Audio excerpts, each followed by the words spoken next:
Kuna kitu kimoja ambacho ulizungumzia, unasema kwa wateja wengine au watu ambao watakuwa wanahitaji utabibu wako wanatakiwa waje ofisini. Je, kwa hapo Zanzibar una sehemu maalum ambayo imekuwa imetengwa kwa ajili ya kazi zako za tiba, ama watu wanakuwa wanakuja nyumbani kwako kwa kufanyia tiba, au wewe unawafuata majumbani kwao kwa ajili ya kufanyia tiba? Naam. Sasa niseme hivi, mimi nina ofisi maalum. Ofisi yangu iko Melitano Fuoni kwa Nduni. Fuoni Melitano kwa Nduni. Ukisema tu nipeleke kwa Sheikh Al-Arabi hapa Fuoni Melitano hapa, basi utapeleka kwa kila mtu ananifahamu Al-Arabi. Au ukisema Muhammad Arab, yote vile basi watu wananifahamu. Hii ni ofisini kwangu, lakini vile vile swali lako jingine umesema kwamba, naomba urejee tena swali jingine. Swali langu jingine ni kwamba kama una ofisi ama kawaida utakuwa unakwenda yani utakuwa unafanya shughuli nyumbani kwako, lakini hilo ushajibu kwa una ofisi. Lakini kuna watu wengine, je, unakuwa unawafuata majumbani ama lazima waje ofisini kwako? Ofisi ipo, lakini vile vile tunafanya tiba kutokana na kesi maalum. Kuna baadhi ya watu huwezi kuwaita ofisini, unifahamu, lazima uende majumbani kwao, kwa sababu pengine yale matatizo yake unaangalia na vile Mwenyezi Mungu anavyokuonesha yale matatizo yake, muda mwingine anakuwa yapo kule majumbani kwao. Pengine kuna kitu kimefukiwa au kuna kitu kimezikwa, pengine kule katika nyumbani kwake hata kuna ubaya umefanyika mpaka yule asiendelee. Pengine anakuambia bana, mimi siendelei, nafanya kazi ofisini, ila nikiingia ofisini mimi naumwa, ila nikiingia ofisini mimi siwezi, natamani kama ile kazi niache. Lakini ukitizama kwa macho Mwenyezi Mungu anakujalia kuona, unaona sasa ule ubaya upo umefanywa katika nyumbani kwake, pengine kimezikwa kiungo, kimezikwa kitu kibaya. Unafahamu? Sasa yule utamsaidia, huwezi kumsaidia huku ofisini kwako, ofisini kwetu. Lazima tutamwambia dua yako lazima ifanyike nyumbani kwako, tutakwenda nyumbani kwake kwenda kumsaidia. Lakini kuna mwingine matatizo yake pengine ana nuksi tu na mikosi au tiba yake mdudu, hapa ofisini tunamtibu na alhamdulillah yanafanikiwa. Sasa nimekujibu vizuri. Sawa. Kuna kitu kimoja ambacho labda itabidi nikuulize, lakini kama kitakukaza itabidi unisame. Kuna watu ambao wanakuwa wanafanya tiba kama hizo na wanakuwa wanatoa, labda mtu anapewa, bwana, shika herizi kavae, chukua herizi kafukie sehemu fulani, labda kafukue sehemu fulani, zika kitu fulani. Je, wewe tiba hizi unazifanya labda kumpa mtu herizi ama kumpa kitu kwenda, Kiswahili fasaha anasema kuzindika? Unatumia njia hizi? Na kama unatumia, je, huhisi hizi ni kama ni shiriki kwa watu ambao wanasoma dini, wanasoma vitu hivi ni shiriki? Okay. Sasa unajua kutibu kwa kutumia maherizi, kwanza hii ni wazi wazi niseme kwamba hii ni shirki. Mimi situmii tiba hizi za maherizi kwa sababu hii ni shirki, na shirki ya wazi wazi. Unafahamu? Natibu kupitia Qur'ani na Sunna ya Mtume wetu Muhammad sallallahu alaihi wasallam. Tunatumia Qur'ani ndio kitabu chetu, unafahamu? Lakini sunna ya tiba kama vile miti shamba, tunatumia miti shamba, tunatumia na dawa zinatofautiana. Kuna dawa nyingine zinakuwa gharama kutokana na matatizo ya mtu naye makubwa sana. Kuna dawa nyingine zinakuwa zipo chini kutokana na matatizo yake naye anakuwa yako chini sana. Kwa hiyo inategemea na ile tiba. Lakini tunapotibu sisi tunatibu kwa kutumia Qur'ani na Sunna za Mtume wetu Muhammad sallallahu alaihi wasallam. Na Mwenyezi Mungu anatuambia baada, a'udhu billahi minash shaitani rajim, wa nunazzilu minal Qur'an ma huwa shifaa'un wa rahmatun lil mu'minin wa la yazidu adh-dhalimina illa hasara. Kwamba katuletea hii Qur'ani aliyotuletea Mwenyezi Mungu Allah subhanahu wa ta'ala, ndani yake mna shifa, tiba maradhi, uhasidi, uchawi, mpaka utajiri, basi katika Qur'ani humo.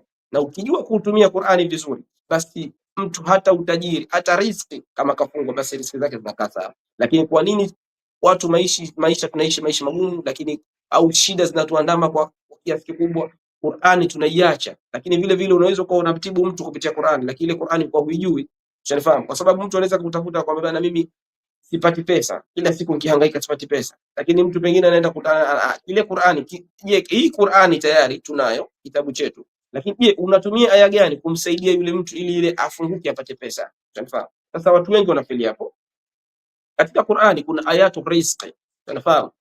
Kuna ayatu rizqi, sipo aya ambazo zinazungumzia masuala ya riziki tu, unafahamu? Sasa aya zile ukizisoma, basi Mwenyezi Mungu kama kuna mtu anakakwama na jambo la riziki, unafahamu, basi mambo yake yanafunguka. Mfano wa aya unaweza kusema watajaluna rizqakum annakum mujrimun watajaluna rizqakum.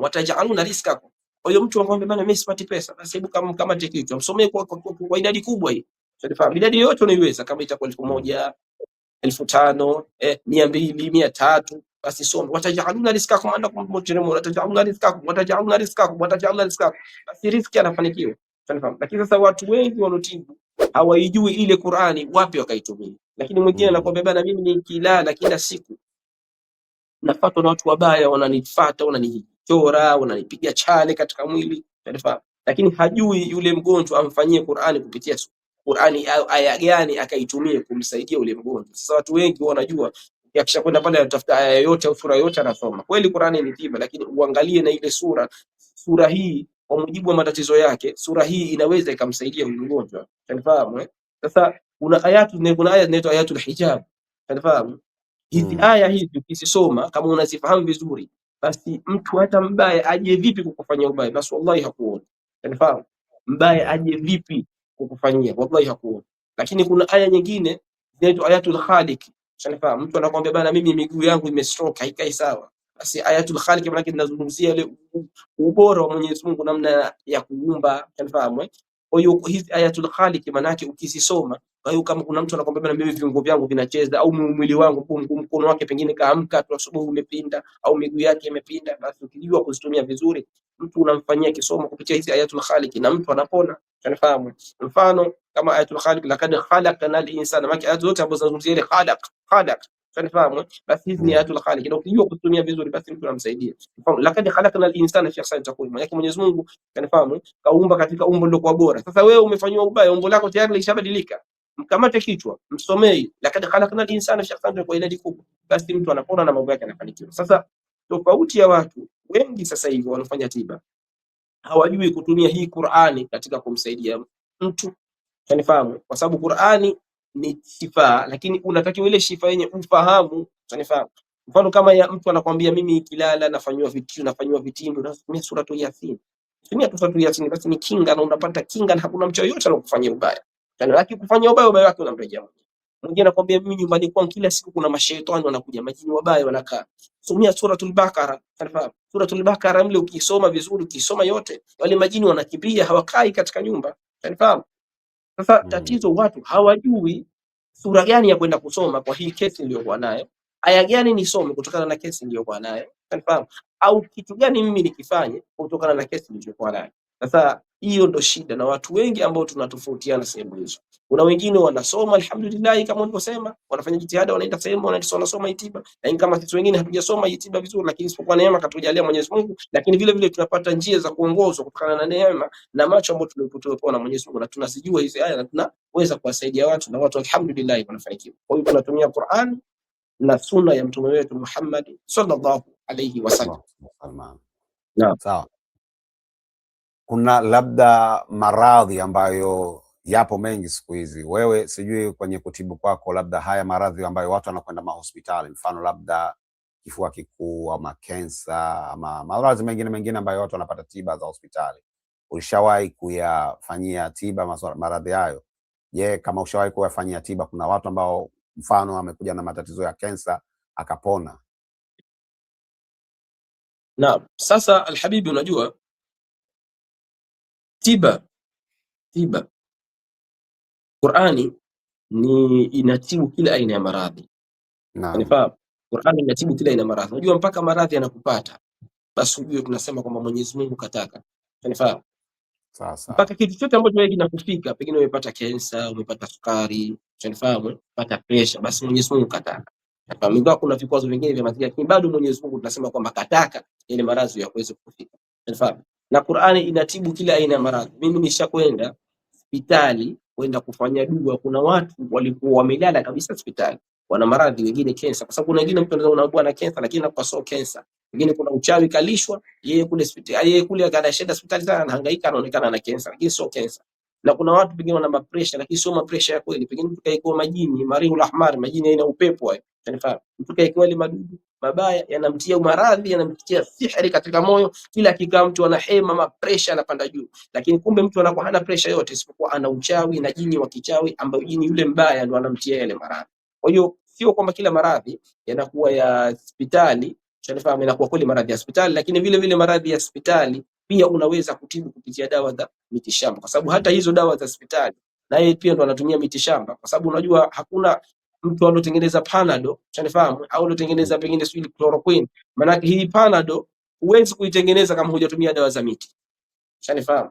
Kwa lazima manake utumie miti uichanganye katika utaratibu wako, shanifahamu. Watachia na chemical zao na tusifahamu, lakini bado kwamba ndo ule ule miti. Ndio ile aya tunasema kwamba unalazimu Qur'ani makuwa shifa rahmatul lil mu'minin wala yazidu dhalimina illa khasara, shanifahamu. Kwamba Qur'ani ni tiba, kwa katika tiba ndani yake ndio hii miti, udongo, manake vile vile vitu ambavyo ndio vile vile kwa mtu anatumia Panadol, chloroquine, anatumia dawa yote ile, shanifahamu, Vivia, basi bado anatumia miti katika kutengeneza ile dawa. Kwa hiyo hata na sisi tunaweza tukatumia baadhi ya dawa zipo za mitishamba zikatengenezwa vizuri zikafanywa rukia nzuri na mgonjwa ukampa akanywa dawa ile, hata kansa pia ikaondoka kwa uwezo wake Allah subhanahu wa ta'ala.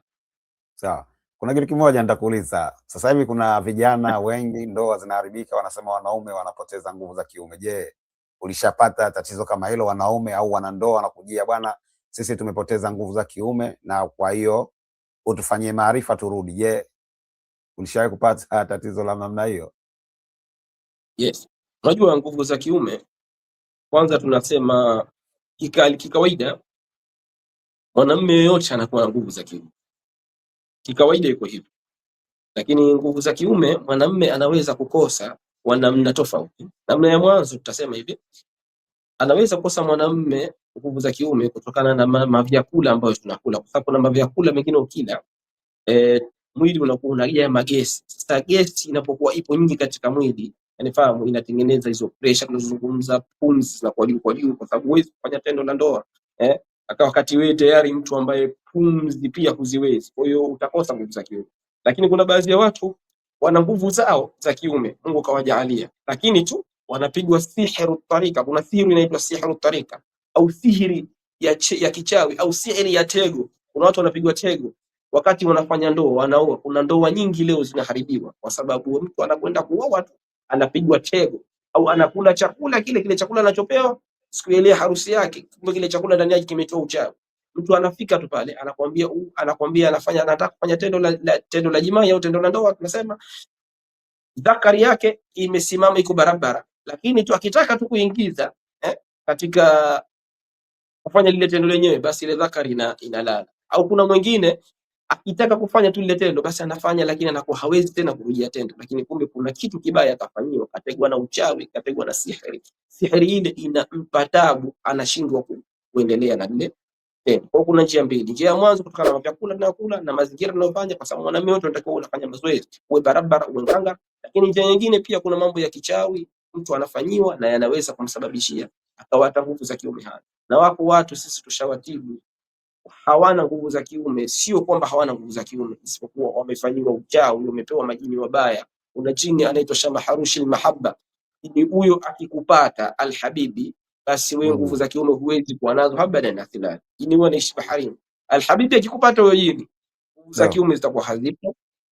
Kama unakaa na mkeo vizuri, lazima mtagombana na kama una mambo ya kizazi kitafungika. Huyu jini mbaya sana, anaishi baharini, unafahamu. Sasa watu wengi sana wanapigwa majini kama majini wa baharini, kufungwa zile nguvu za kiume.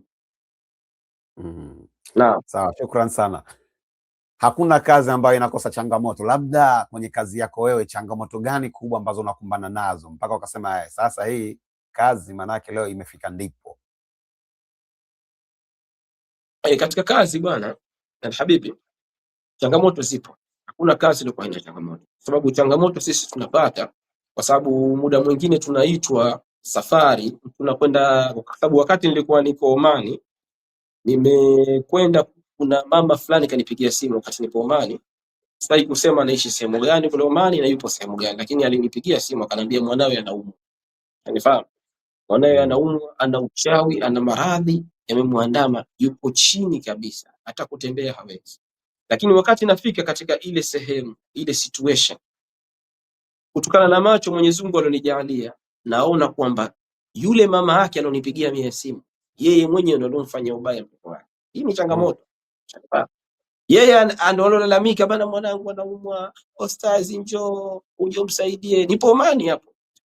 ustazi njoo msaidie, ana maradhi, hawezi kuinuka, hawezi kula, tunaweza tukamkosa. Lakini nafika pale kutokana na macho Mwenyezi Mungu alonijalia, ila nikitizama nikifuatilia, unifahamu, basi Mwenyezi Mungu ananionyesha kwamba yule mama yake ndio alofanya ule ubaya. Sasa hii ni changamoto, na changamoto kama hii ikitukuta, mara nyingi tunafanya dua pale pale, na nilipofanya dua tu basi yule mama kuna baadhi ya hali zikajidhihirisha pale pale, sharifa zikajidhihirisha kwamba yule mama ndo alofanya ule uadui. Lakini mpaka leo wale watoto wananiuliza au wanasema kwamba yule mama mbona kama hatumuelewi, kuna vitu labda pengine kavifanya, lakini mimi siwezi kuambia kama yule mama kuna kitu kibaya kakifanya, isipokuwa tu mimi mwenyewe wakati nimeona yule mama tayari kashaingizwa katika masuala mabaya na kashaingizwa katika mambo ya uchawi, nilichokifanya kutokana na dua na namna Mwenyezi Mungu alivyonijalia ni kufanya dua kuweza kumuondoa katika sehemu ya uchawi na kumrejesha katika sehemu iliyokuwa thabiti, ili Mwenyezi Mungu amuongoze ilivyokuwa vyema. Kwa hizi ni changamoto tunakutana nazo, na wakati mwingine tunakutana na changamoto kubwa kubwa, kwa sababu kuna watu wengine unaweza kumfanyia dua mara ya kwanza pengine asipate matokeo mazuri, lakini baadaye ukakaa kitako, ile tatizo ukaliona tena vizuri zaidi, unifahamu. Lakini mara nyingi wagonjwa wana tabia moja, wengine hatuwasemi kwa ubaya, isipokuwa na tabia moja. Unaweza ukamtibu, unifahamu, ukamfanyia kisomo. Kuna wengine wanataka matokeo ya haraka pale kwa pale, unifahamu. Sasa muda mwingine yeye anakuambia bana, mimi nina mtu fulani namdai anilipe hapo hapo, lakini ukitizama ule mtu alomdai naye kahangaika sehemu, kafanya dawa, kamfunga yule mgonjwa, kamtia maradhi. Sasa yeye anataka umfanyie dua leo, kesho alipe pesa zake. Kwa hiyo changamoto nyingine inatokea kwamba yule mgonjwa kwanza pale hawezi kulipa kwa sababu yeye kafungwa asilipwe. Kwa kwanza lazima umfungue, yani umfungue kwa dua na visomo, kishamfungua kwa dua na visomo, alafu baadaye ufanye dua ili aweze kulipa. Sasa wagonjwa wengine kwa vile wao hawaoni au hawajui elimu ya tiba, yeye anaweza kaona kuna hii kazi yangu imechukua muda, pengine nimekaa wiki moja, wiki mbili nimelipwa.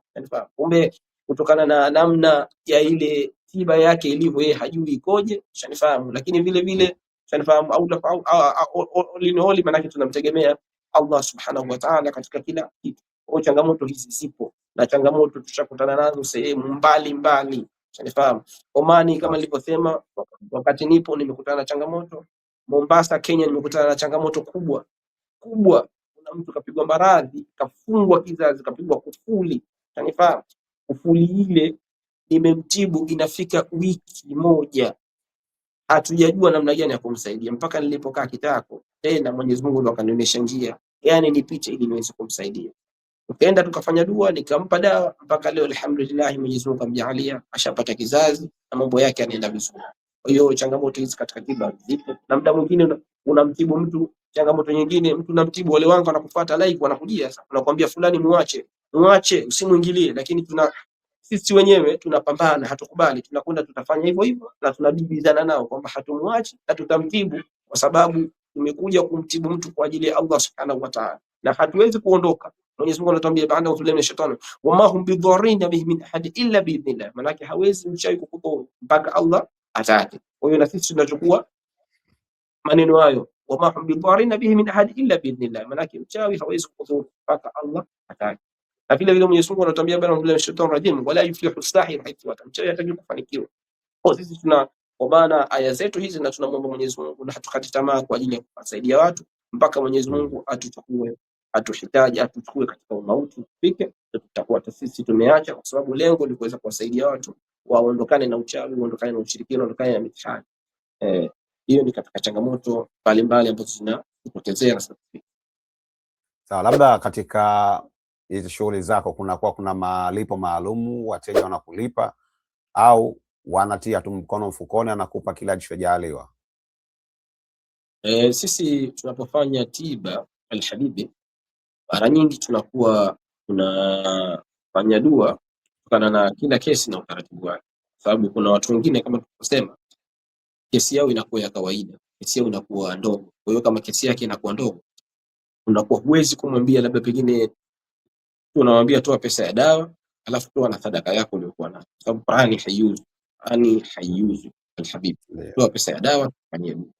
Lakini kuna kesi nyingine zinakuwa kubwa, unifahamu, au mtu mwingine, unajua sio kwamba kila mtu anakuwa mambo yake hayaendi au pengine hafanikiwi ikawa muda mwingine karogwa. Kuna mtu mwingine hafanikiwi akala hajaroho ikawa Mwenyezi Mungu tukampa mtihani. Kuna mtu mimi nilikuwa namtibu, kuna tajiri mmoja sitaki kumtaja, kila siku tunapomfanyia tiba hafanikiwi, kila siku hafanikiwi. Yule tajiri nikamwambia, sikiliza, hebu ushawahi labda kumsaidia maskini, labda pengine ukatoa zaka, sababu uwezo kutoa zaka na usio kutoa zaka, au ukafanya mambo ya khairati, mambo yale ya dini yale eh? Wakati namwambia vile, akanambia haje kufanya hata siku moja. Nikamwambia, sikiliza, mimi nishakufanyia sana dua, hebu unaenda katoe dhaka kwa maskini. Hapa kuna msikiti fulani hivi unajengwa, haujamaliza sehemu yote, watu kwanza wako chini, hebu nenda kauchika ujenge ule msikiti umalize, unafahamu? Alafu peleke pesa nyingine zilete, usizipeleke msikitini pale, unafahamu? Kuna pesa nyingine zilete, usizipeleke kwa mayatima, unafahamu? Alafu tukae na mayatima tukuombee dua. Tulivyofanya vile dua, basi mambo yake yamebadilika mpaka leo hivi unavyoona, basi mambo yake yako vizuri. Kwa hiyo muda mwingine si kila tatizo, unafahamu, unatakiwa utibiwe kwa sababu ya shekhe dua au kupigiwa kutokana na madawa. Matatizo mengine alhabibi, mtu lazima anatakiwa atoe sadaka, unafahamu? Kwa sababu unapokuwa kutoa sadaka, na kuna watu wengi sana, watu watajiri, watu wana pesa, lakini wanakumbwa na matatizo mbalimbali. Mwenyezi Mungu anapa mitihani kwa sababu wanakuwa wagumu kwenye kutoa, kwa sababu unapotoa Mwenyezi Mungu anakufungulia njia, unafahamu? Wewe unaishi maisha mazuri kama sasa hivi mwezi huu, mwezi mtukufu wa Ramadhani, kuna watu kile cha kukila hawana. Wewe unaishi maisha, unakula chakula kizuri, unapata kitu kizuri, lakini huna tabia kukaa ukasaidia maskini. Unafahamu? Kwa Mwenyezi Mungu anakupa mitihani ili ukumbuke ile shida uliyokuwa nayo. Kwa ile shida uliyokuwa nayo unayoipata au uliyomkosea, basi wewe upate nafsi yako irudi kwenda kuwasaidia watu waliokuwa wanyonge. Unafahamu? Kwa hiyo wakati mwingine unapofanya tiba kama hizi, basi unatakiwa uangalie na aina ya maradhi na aina ya tiba. Unapokuwa mtu ule uwezo unao, basi toa sadaka, unafahamu, nzuri ya kwenda kusaidia watu ili Mwenyezi Mungu azidi kufungua njia. Na sawa, tumezungumza mengi na mengi umetueleza, tumefahamu. Labda kuna kitu ambacho ungependa tukijue, mimi sijakuuliza? Kuna kitu chochote ambacho labda mimi sijakuuliza lakini ungependa utuelezee tupate kukijua kutoka kwako? Kitu cha mwanzo mimi nitasema kama kuwapa nasaha watu wagonjwa ambao wana matatizo ya hasadi, uchawi, sihiri, wanatakiwa wasikate tamaa, sababu maradhi ya kichawi yanapokukuta mara nyingi kuna baadhi ya watu wanakata tamaa. Unapokata tamaa, maana yake unaweza ukaja ukatibiwa sehemu hata kama mtu si sahihi akaenda akakutibu kwa sababu tu ushaikia akili ya kukata tamaa. Kwa hiyo kitu cha mwanzo nitasema watu wasikate tamaa, wazidi kumwomba Mwenyezi Mungu ili Mwenyezi Mungu atajalia inshallah watapoa matatizo yao. Lakini kitu cha pili, unatakiwa usikurupuke kumtafuta mganga aliokuwa hajui namna ya kufanya tiba, sababu kuna watu wengine wanaenda kwa ajili ya kusaidia, lakini wakati unaenda kukusaidia yeye yule yule anakusaidia, halafu kuna baadhi ya neema zako ambazo Mungu kakujalia unazo, unafahamu, anaziharibu. Sababu unajua majini Mwenyezi Mungu kawajalia upeo wa kuona vitu vingi sana, ndio maana mchawi mtoto mdogo anaanza kumhusudu kwa sababu tayari kuna jini mbaya naye anamuongoza, anamuonesha huyu mtoto atakuja kuwa kiongozi baadaye, au huyu mtoto atakuja kuwa mfanya biashara mkubwa baadaye, au huyu mtoto atakuja kuwa pengine msomi hodari baadaye, huyu mtoto atakuja kuwa na pesa baadaye. Huyu mchawi kutokana na majini wake wabaya wanamuongoza, wanamuonesha, yani kumuona yule mtoto namna gani, ana kipaji gani. Sasa na sisi vile vile ambao tuna Mwenyezi Mungu anatujalia kutupa neema nzuri ya majini wema, kwa sababu hapo majini wema. Kwa hiyo pia tunapata kujua yule mtu ana neema gani, yani kwa hiyo tunachokisema kwamba unapokwenda kwa mtu anakufanyia tu dua au tiba yoyote yule, unatakiwa kwanza umuamini na ujue tiba yake ikoje. Kuna watu wanaroga watu, mtu anakwenda kufanyia dua lakini anakuroga. Ushafahamu? Mtu anakuambia bana, mimi najihisi kila nikipata pesa nimtafute yule shehe yule mtu nimpe yeye. Ushafahamu? Wapo watu kama wameshakutana na mtu ananiambia mimi nikipata pesa tunamwanza yule jamaa nimpelekee, na anakwenda anampelekea. Kuna watu wengine wanakuwa wanaroga watu, baadhi ya waganga wanaroga watu. Sasa huu si katika mfumo mzuri, unafahamu, urizike na kile ambacho unachopewa. Kama riski yako kupata kingi basi utakipata, kama riski yako kupata kidogo basi utapata kile kidogo, kwa sababu duniani tunaishi, lakini Mwenyezi Mungu kila mmoja kashamkadiria riski yake, unafahamu. Usilazimishe kupata kingi ikiwa uwezo wako kupata kidogo. Kama uwezo wako kupata kingi basi kile kingi utakipata, unafahamu. Kwa hiyo kuna baadhi ya watu wanatibiwa wasikate tamaa, lakini vile vile watafute mtu aliyokuwa sahihi ili waweze kupata ile tiba. Wakati mwingine wako na maradhi wasikurupuke tu kwenda kwa sababu na watu wengi wamezoea tiba za kishirikina. Mtu ili umtibu haona umevaa matambara mekundu au umevaa matambara meusi, umejichora chora makaa madude machafu umejichora katika mwili, yana unajua hapa mimi sasa nimekutana na mtu atanifanyia tiba. Kumbe watu wengine kama wale wanakuwa washirikina, unafahamu, wanazidi kutia maradhi. na baadhi ya watu wengine wanatibu lakini wanga. Unafahamu, kuna baadhi ya mashehe wengine wanajitia katika tiba, wanajitia katika rukia, wanajitia kufanya dua, lakini hawana ushehe mmoja, wanga, na wanashirikiana na wanga. Sasa hao ukiwakuta umeumia. Yani kama kuna kitu kibaya, uenda kumfuata mtu ambaye wewe unaamini kwamba huyu mtu mzuri akufanyie tiba akusaidie, alafu huyu mtu naye ni mwanga, mchawi, anashirikiana na wanga, wallahi umeumia. Yani kama sehemu ya kuumia mtu anotibiwa kubwa, tena naielezea kwa kina kirefu, utibiwa na mtu aliyokuwa sio mtu sahihi. Maana huyo mtu mshirikina, huyo mtu mchawi, basi huyo mtu kaumia, kwa sababu yule mtu akiwa mchawi hawezi wewe kukusaidia hata siku moja. Wapenzi watazamaji, huyu alikuwa Sheikh Mohamed Al-Arab ambaye tulikuwa naye leo katika kipindi chetu cha mahojiano, na ameelezea shughuli zake za tiba za kisuna. Kwa hiyo kwa wale ambao labda watakuwa wanataka kuwasiliana naye, basi mawasiliano yake ni hayo hapo chini. Unawasiliana naye, unapanga naye namna gani akupatie tiba. Yaani yeye kwanza inabidi umueleze matatizo yako na yeye atatafuta njia gani ya kupatia tiba. Kwa leo sina la ziada. Kama hujasubscribe, tafadhali fanya hivyo, share video zetu kusaidiana katika kuiendeleza channel yetu ya Swahili Media Network. Ni mimi Omar Hussein, kwaherini.